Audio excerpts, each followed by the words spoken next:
Bonjour à tous et bienvenue sur Galéon Academy. Aujourd'hui, nouveau format, un format vidéo, format interview. On est avec Loïc, CEO de Galéon. Bonjour Loïc. Bonjour Mathieu. Alors aujourd'hui, on va parler de tout ce qui est piratage des données des hôpitaux.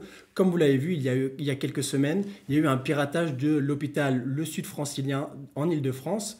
On va parler du coup de ransomware. Est-ce que tu peux nous expliquer ce que c'est, Loïc, qu'un ransomware? Alors oui, on voit qu'il y a de plus en plus d'attaques dans les hôpitaux. Avec ces ransomware, ce qu'on appelle, c'est des virus qui demandent une rançon. Donc comment ça se fait? Il y a des pirates informatiques qui arrivent à atteindre un hôpital avec un virus et le virus crypte toutes les informations de l'hôpital. Et après, il y a un petit message qui dit, si vous voulez réaccéder à vos données, il faut payer une rançon, souvent en Bitcoin d'ailleurs. Ok. Alors est-ce que tu peux nous dire pourquoi les pirateurs, en fait, font des attaques par ransomware? Alors, ce qu'on voit, c'est que c'est très difficile d'aller voler des données dans l'hôpital. C'est plus facile d'aller juste injecter un virus qui crypte tout. Et alors, il y a une particularité aussi, c'est que les hôpitaux, ils ont un système d'information qui est assez complexe. Il y a des centaines de logiciels qui fonctionnent sur des serveurs différents, dans des versions différentes. Donc, c'est toujours compliqué de tout maintenir à jour. Et il y a souvent des petites portes d'entrée. Et donc les hackers trouvent ces portes d'entrée et ciblent les hôpitaux qui sont finalement des cibles faciles, on va dire. Et donc, comment ça se passe dans l'hôpital lorsqu'il y a une attaque par ransomware? Qu'est-ce qui se passe?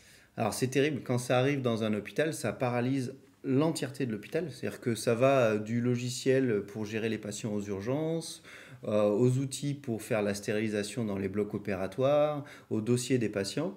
En général, quand un hôpital est attaqué, ce qu'il fait, c'est qu'il ferme toute son activité et il déroute tous ses patients sur les hôpitaux de proximité.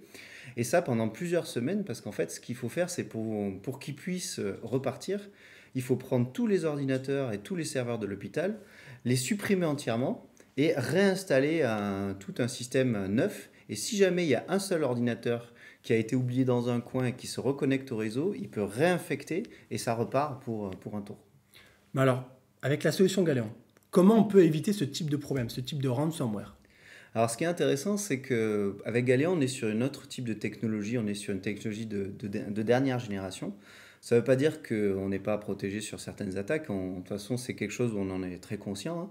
Mais par exemple, dans le cas d'une attaque d'un hôpital par ransomware, Galéon est autonome et du coup ne peut pas être atteint par cette attaque. Et ça permet à l'hôpital, des éléments qu'ils ont sur Galéon, de pouvoir continuer à fonctionner. Même si, on va dire, les trois quarts de l'hôpital va être paralysé, toute la partie qui sera sur Galéon pourra fonctionner en autonome.